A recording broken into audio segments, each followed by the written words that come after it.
Hey there, Facebook.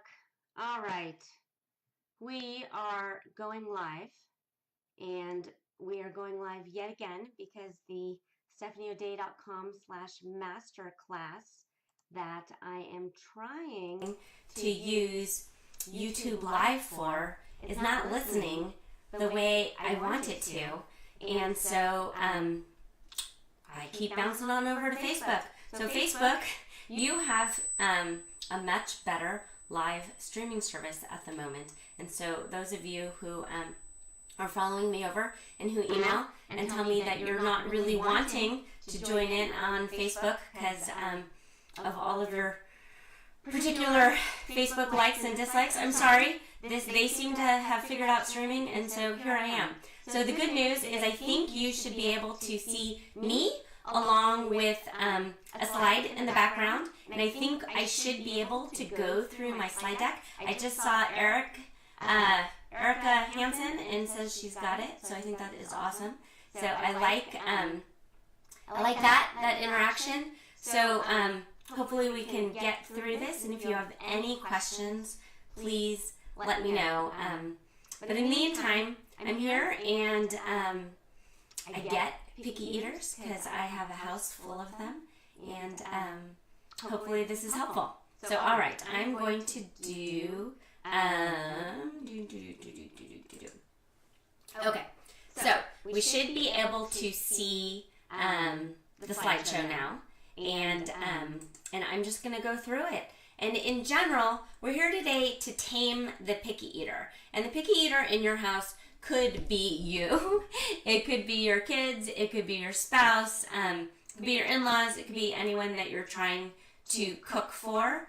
And I'm not a food snob. So what happens in your house stays in your house, and you are in charge of that. That said, I get an awful lot of emails about people asking for advice. And so because of that, I have some to give, and hopefully it's helpful.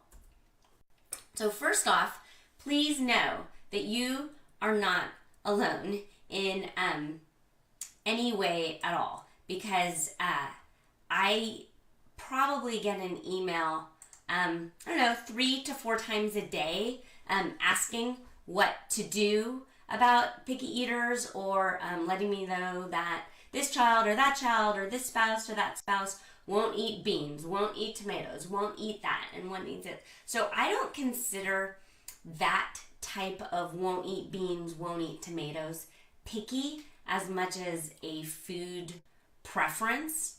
I think of picky eaters as when someone emails and says, oh, my kids will only eat goldfish, or my kids will only eat chicken nuggets or McDonald's or something like that. And so that's when I feel like there's a bit of a disconnect, and there's something that needs to work on. But again, you are most certainly not alone, and this is a solvable problem.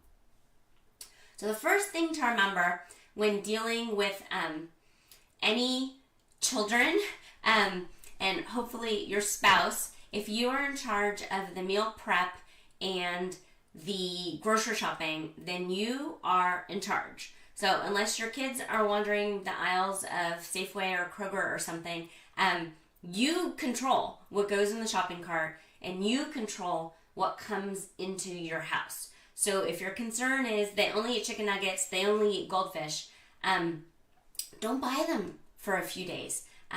Control what comes in and out of your house.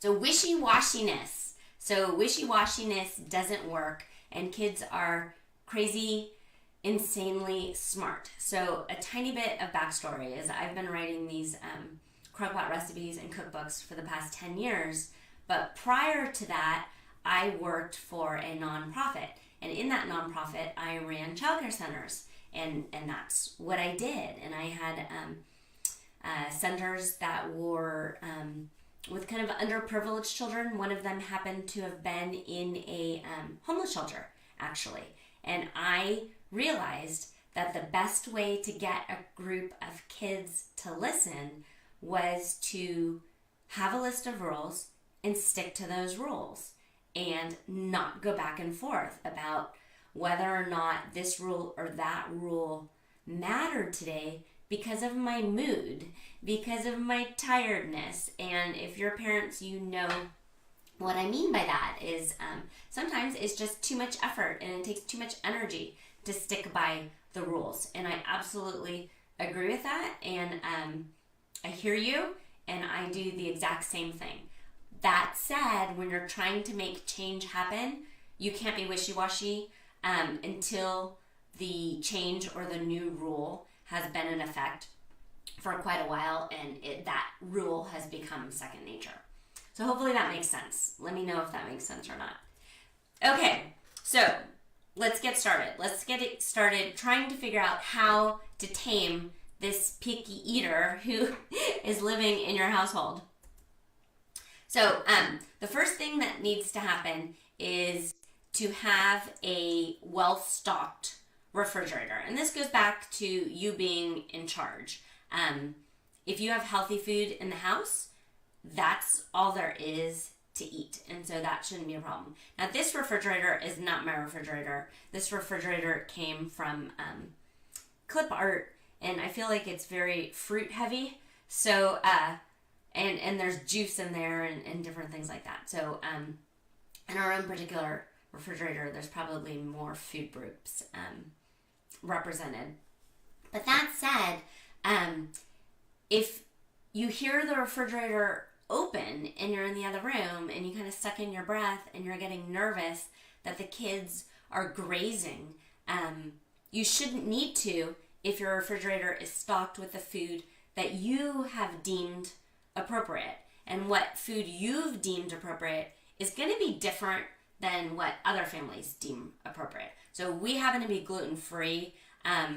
Sometimes one or two of my kids is off dairy or different things like that. So what I need to feed my kids is going to be different than what someone else might need to feed their kids. So I'm certainly not policing in any way or trying to get you to change. It's just if you're emailing me and asking how to get a picky eater to eat. So again, so not the food police. You are in charge of what you deem healthy, and I am not. So in general, the best things to do is to figure out what your stock foods, the food that just like in a grocery store is completely and always stocked. It might be yogurt, it might be bananas, fruit, it might be a variety of crackers that you think are totally fine for the kids to munch on. Maybe they're lower in sugar or salt. Maybe they don't have high fructose corn syrup. Again, you decide what your stock foods are. So then, when the other stuff comes in the house, or when your kids see it at a soccer game or a birthday party and that kind of stuff, you're not worried about it because you know the stock staple foods that's always are in your house and your kids are eating the majority of the time are totally fine. And so then you really don't need to worry about the fun foods coming in. So the best way to do this is to meal plan. And I talk about meal planning a lot because I write recipes and I'm a meal planner. And at first, I was worried about being a meal planner because I thought it sort of painted me into this crazy, over-controlling psycho mom who dictated what the kids ate at all times of the day. And I realized, and again, this goes back to running preschool centers, is kids like structure. Kids like routine. Kids like to look up on a chart and realize, oh, okay, at 10 a.m. I'm going to have my snack, and it's going to be crackers and applesauce today. It's a sense of stability and something that they can sort of rely on. So that said, you do not need an elaborate meal plan where you're writing out all of the AM and PM snacks unless that is helpful to you. But what I would recommend is at least starting with dinner and having your dinner set. So you know every night you're going to eat at least something hearty and substantial and filling that you have deemed healthy and that your kids will eat. And it does not need to be Pinterest worthy or anything like that in any way. So 10 different dinners. Nothing complicated, nothing fancy. If you need to sit down with your kids and have them list out 10 foods, 10 dinner foods that they will eat, do it. And then all you do, that's your 2-week meal plan, and then that's what you do in the following 2 weeks throughout the rest of the year. Most families eat the same thing twice a month, and they don't blink at it. So don't think that, well, I had salmon on the 14th, so I couldn't possibly eat it on the 30th. No, that's not how it is. That's Pinterest life, not real life. In real life, families eat the same thing week in and week out. Many families have a pasta night. Many families have a pizza night. Pizza's not on this list. You don't have to order pizza. You can make pizza at home, and you can make it however healthy you'd like, and it's a very good, hearty dinner. These happen to be the foods that my kids will always eat and get excited when it's on the menu. So if I'm having a brain fart and can't figure out what's for dinner, I just pull from this particular list. And usually I have almost all of this stuff in the house anyway. I've got pot roast in the freezer all the time. We always have frozen meatballs. We've always got chicken, these type of things. Okay, and then you're saying, but, my kids don't eat those things, Steph. They don't eat those things that you listed out. They only eat the goldfish, and they only eat the chicken nuggets, and they only eat the McDonald's. So that's going back to you being in charge. And I'm not trying to be mean, and I completely and totally understand it, that there are children who have special needs and special circumstances. And so you need to do what's right for you. All I'm saying is, if you are feeling like your child or your spouse's best interest isn't at heart and their health isn't in the right place because of what they're eating, then you, as the decision maker in the house and the grocery shopper and the ad hoc chef, do need to be in charge. So if chicken nuggets is all your high needs kid will eat, then excuse me, let me get a sip of my tea. I've got a little bit of some sort of something in my throat. What is that? Is that a frog? I don't know. Okay. My best suggestion would be to figure it out. Make some chicken nuggets. Start spreading it out. Okay, so we're going to move chicken nuggets to Wednesday night only. And then fill in with the other stuff. I promise you that the kids will end up eating if you continuously offer healthy, good food that the rest of the family is eating. It, again, does not need to be crazy. So let me know what your thoughts are on that, or if you have any other suggestions. I'm not trying to create drama and kid tantrums and crying under the table. But I've seen that if you have a table out with salad and a main dish and a side all available, the kids will end up eating something that's on the table. And if they only have rice one night, okay, then the next night try and sneak some chicken or some sort of protein in there. And then my other suggestion would be is don't force it. If you're only offering food that you deem healthy and nutritious for the kids, let it go. If it's out and is on the table, let them eat it, whatever it is. If they're filling up on only broccoli and cheese, they're filling up on only broccoli and cheese. It's fine. I would ask you to look at the big, large global picture, and then also realize that in general, kids have such little power that the only thing they really can control is what goes in their mouth.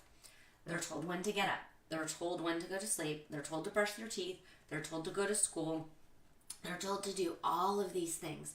And really, the only thing that they can physically control is whether or not they're opening their mouth. And I promise you that, in general, a child will eat. Certainly, there are exceptions. If you have a child that is in the negative percentile for growth and weight, then you probably shouldn't be taking advice from me, and you should talk to your pediatrician and things like that.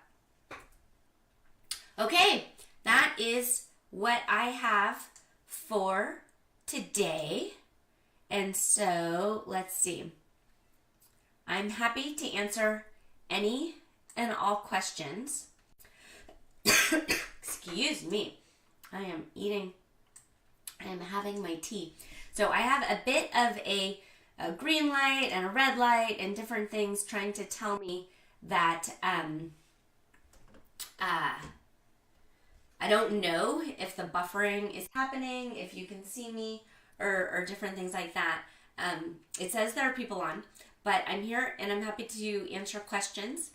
And maybe because there's a bit of a delay, what the right thing would be is for me to sign off, and then you type in whatever questions you like, and I'll be here for the next 20 to 30 minutes, and I can